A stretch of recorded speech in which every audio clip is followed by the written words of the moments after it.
So let's get underway with your first race of day 3. It's Mini, Heat 1, B versus C. The starting grid is going to be as follows.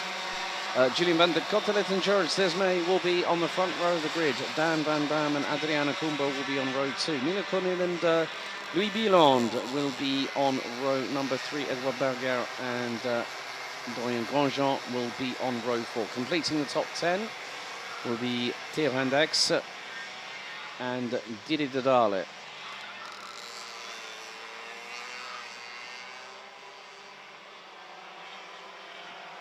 And then after that will be Metis Piesens, Lenzo Menguel, Manuel Laurent, Thiago Onik rounding out row 7. Joshua Lorison, Philippe Massau, Artem Kikireshko, Matteo Campobello with Rowan Borma and Rosalind Heineke rounding out the top 20. Bram Konings, Maxime Von Crane, Jacques Depré, Tom Grosjean, Tim Feldman, Axel Linders and François Collignon complete the grid.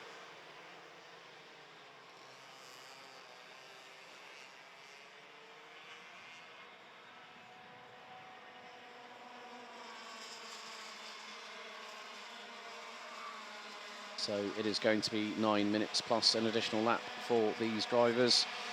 And good to see the YouTube chat is starting to get a little bit of activity in there. But well, the first day of the weekend was pretty hefty in terms of hot weather conditions. 27 degrees Celsius is the highest temperature we've had this weekend. And that was on Friday afternoon. Yesterday, rainfall. Lots of it. Today, some blue sky interjected, minimal amount of blue sky at the moment, interjected with a lot of light white clouds up above. But the track is dry. Drivers already had non-qualifying practice and qualifying practice completed this morning. So the red lights are on at the starting gantry as we are ready for day 3 of action here at Yamaha Series Benelux 2025. And we head to the Home of the Champions between the 25th and the 27th of July, where I will be rejoined in the commentary box for the 2 rounds at Genk by Guillaume Alvarez. So a big thank you to, obviously, Thomas Bastin, who's currently enjoying himself at GT World Challenge Europe, powered by AWS, currently at Brands Hatch in the Garden of England in Kent. And a real pleasure to be alongside him at the opening round of the season. But Van der Cotelet and Desmay will be the drivers that will lead the field into the tram lines for the first time. Et pour la première fois, ici en dimanche, on est parti. We're underway here on Sunday. And a good start by Adriana Kumbo. I think, well, it's going to be George Desmay that's got through and Julian van der Cotelet as the field hurdles its way up to turns 2 and 3. We've had a full start called, so we are back under formation lap conditions. So WJS Data Center says in YouTube, good luck to everybody driving today. That's what I love to see when people decide to put those wonderful little comments in. Of course, there's a lot of activity that goes on behind the scenes, and obviously with a lot of people involved. And it's not just the drivers who are the stars of our show that we are giving full prominence to on the live stream. It's the mechanics, it's the teams, it's the families, it's the support network, it's also the circuit, our track marshals who have been absolutely stellar this weekend. They braved the significantly changeable elements yesterday, and without them, we would be lost when it comes to racing, because without their support, a lot of them have full-time day jobs, but they love motorsport as much as we do. So a big thank you and chapeau to the ladies and gentlemen in orange around the track here this weekend. So, the field making its way at a slow crawl. They're keeping us waiting. Well, there's only one thing to do, is to try and let them, well, get them to go racing and see how it all pans out. And as we all know, that sometimes there is unpredictability in motorsport, which has been witnessed by many a person, myself included. But more to the point, these drivers are waiting for the chance to showcase what they are capable of. And these young drivers are very, very capable indeed on how they present themselves, how they go about their business, and how these drivers will also be able to entertain us over the course of the day. So the weight is palpable, the tension high, and more to the point, who's going to get the jump on everybody else, truth be told. So, second time of asking, we go again here for race 1. Dans les couloirs, et on est parti. We are underway this time around. So a clean start from the field. George Desmay looks to have gotten ahead of Julien van der Cotelet. Adriana Kumbo has moved up into P3. So the drivers making their way through into turn 3. It's going to be hard on the brakes, turn the cart in, rotating, a little bit of bumping and boring here or there. But everyone's safely making it through. 2, 3 wide, trying to get through into turn 4 and the opening opportunity here at this 1,450 metre second at Ostricourt. The drivers have initially gotten under a good start, let's say. So now it's all about how things transpire from this point onwards. And it's all about composure and how you deal with your opposition around you, and that's quite important. You've got to be very, very mindful about spatial awareness. Peripheral vision is another thing that is very conducive to the world of motorsport. Obviously, your eyes are very much the main conduit with which you see everything, but your other senses do get sometimes, let's say the word, well, the senses can get a little bit overwhelmed, so to speak. But at the front end of the field is Julien van der Cotelet leading from Dan Van Dam. Milo Cornel slotting into P3. Georges Desmay running out fourth. Louis Bieland, the son of Sebastien Bieland, who will be in action in X30 Masters later on today, really showcased his prowess at the opening round at Marienborg. Of course, this year we will have a new champion because defending champion Denver Boz is now up into Mini. Oh, bit of a dive there. That was Georges Desmay on Milo Cornel, and Desmay gets through for P3 just before the chicane. It turns 9 and 10. That's the far part of the top part of the circuit. Around about turn 11, and we're going to go into the 90. We're going to go into the left-hander here at turn 12, then into the right at 13, then 14, and turn 15 in the last corner here at the circuit. So 6 minutes and 45 seconds plus an additional lap. All mini heats today will be 9 minutes plus an additional lap. So will mini rookie. The other classes will be 10 minutes plus an additional lap for KA 100, Senior Cup, and Gentlemen, and Masters. So a lot of action to keep you all occupied over the course of today's action. We should be probably completing everything round about well, we're probably going to be finishing at around about 20 past 6 local time here in northeastern France. But battle for the lead here. And Desmay might fire it up the inside of Dan Van Dam. Has got the opportunity, has got the run. Not quite there through into turn number 8.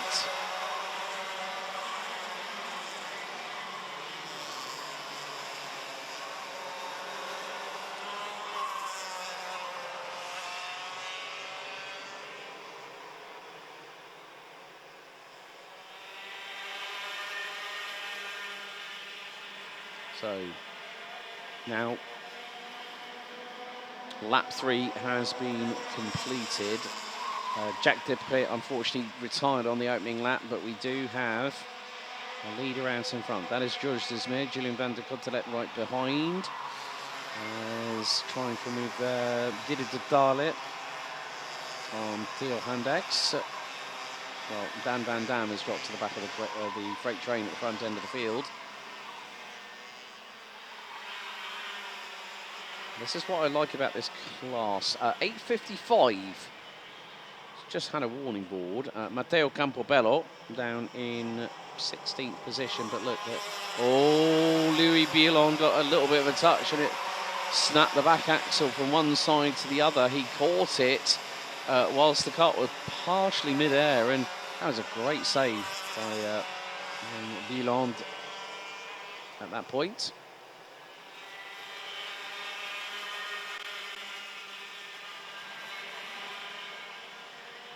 So there is still 4 minutes and 35 seconds still to go. Warning flag, that is, for the 8:55. But now things are getting really, really hot and heated under the collar, so to speak, here at turn 3. So George Dismay leads, Milo Cornil second, Louis Bieland and Julian van der Cotelet with Didi de Dale now ahead of Dan van Dam for position.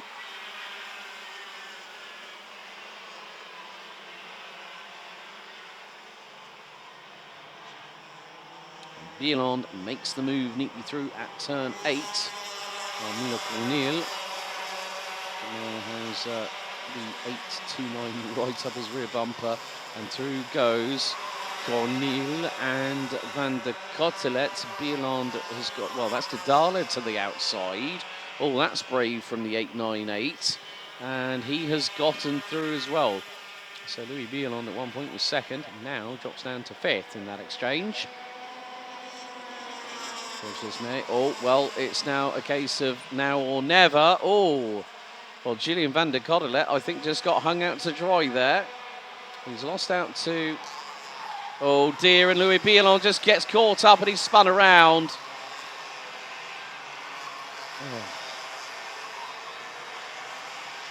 Oh. I mean, that was a bit too close to call. It's in a braking zone, and if you make a sudden change of direction like that, it's difficult to justify. You know, a driver might be able to say, yeah, I'm going to go for the move, but then if you go for it and then, whoa! Now, was that Julian van der Cotelet going around the outside of at least 3 cars through the chicane? I think it was. But it is getting a little bit scrappy out there, I'll be completely honest. We're only in the first out of 3 heats. They still have to, oh, it's 3 wide through that corner, and there's a little bit of sidewall rubbing. Van der Cotelet's going to lose 2 places through the final corner. I know for a fact that I can feel my ears burning. I know that race control are going to be looking all over this, as the drivers are really, I mean, it's a fast-paced circuit. And as Louis Bieland is just dropped down all the way to 24th, look, fanning to 3 wide into turn 3. That never works out well at this circuit unless it's on the exit. And look, there's a gap. Look, 2 by 2 by 2 by 2. There are 8 karts in 4 rows of 2, and off goes. I think that was Milo Cornil coming out of turn number 5. It's like the hornet's nest has just been woken up, and again, just drivers just going for, and this is just a personal observation, there is sometimes, I keep on using this phrase, sense of desperation and sense of urgency. Urgency is when you know you've got to make that move. Desperation is where you just throw everything and the kitchen sink at it and hope it sticks, and sometimes it does, sometimes it doesn't. But this first sector is absolutely crazy when it comes to velocity. So George Dismay, Didi de Dale now up into P2, having started down in 10th. Milo Cornil, 3rd. Edouard Berger, Theo Handax, Adriano Cumbo, Dan van Dam, Julian van der Cotelet, Thiago Onik up 5 places from 14th on the grid. Now has the fastest lap of the race, so 1 minute 4.660. Mattis Piesens rounds out your top 10. Now it's going to be the comeback drive from the 804 of RSD Karting's Louis Bieland. Coming down to the final 40 seconds plus an additional lap, and there has been a change.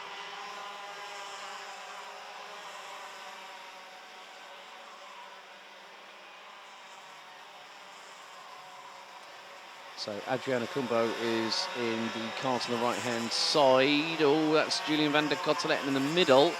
To the outside was the 821 of Theo Handax. So Adriano Cumbo running in the Gappa Racing Alonso kart. Neatly slides through on the inside of the 15th and final corner. And still, right up until the checkered, as I said, it's like the young hornet's nest has been literally been pounded and prodded and given a bit of a hit. And then it's just woken everybody else up, and they are absolutely... They are still not, they're still arguing between themselves. This is not going to help them. Seriously, this is not going to help them at all. And at the lead of the train is, I think, Julian van der Cotelet like saying, right, let's get some order in this place. Follow me, and then everyone else is deciding otherwise. So that was the 8:25 or 8:35. Thiago Oning going through. Well, it just goes to show that some drivers are definitely thinking of the longer game rather than the short game at the moment. Louis Bielon now up into 19th as we go on to the final lap of this race. George Desmay 1.9 seconds ahead of Didier Dardale. Third, Milo Cornel. Mathis Pearson's now ahead of Adriana Kumbo. She's right behind him in the Alonso kart. So there you see the three there. Dan Van Dam at the end of that trio.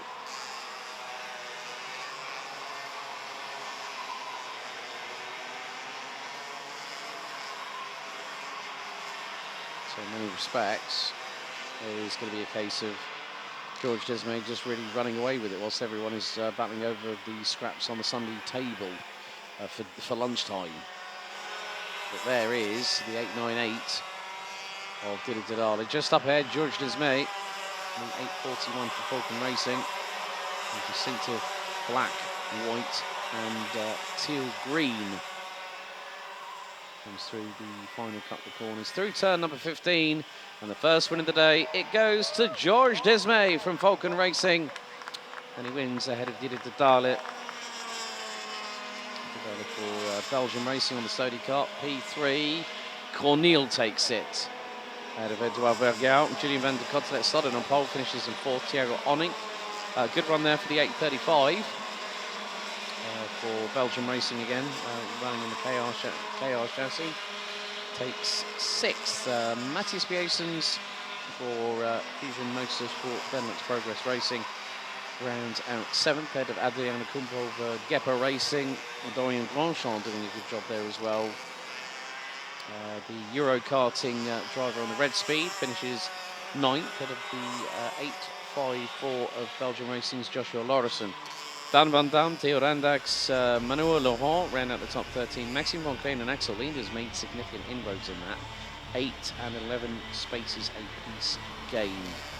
Matteo Campobello, Artem Kikireshko, Louis Bielon recovers to finish 18th, head of François Collignon, who started from the back of the grid and ends up in 19th. With Bram Konings rounding at the top 20, Philippe Nassau, Rosalind May Heineke, Lenzo Mengual, Ron Boerma, Tim Feldman and Tom Grosjean round out the finishers by 34.2 seconds, and unfortunately the 877 Jacques Dupre would end up retiring in Sector 2 on lap 1.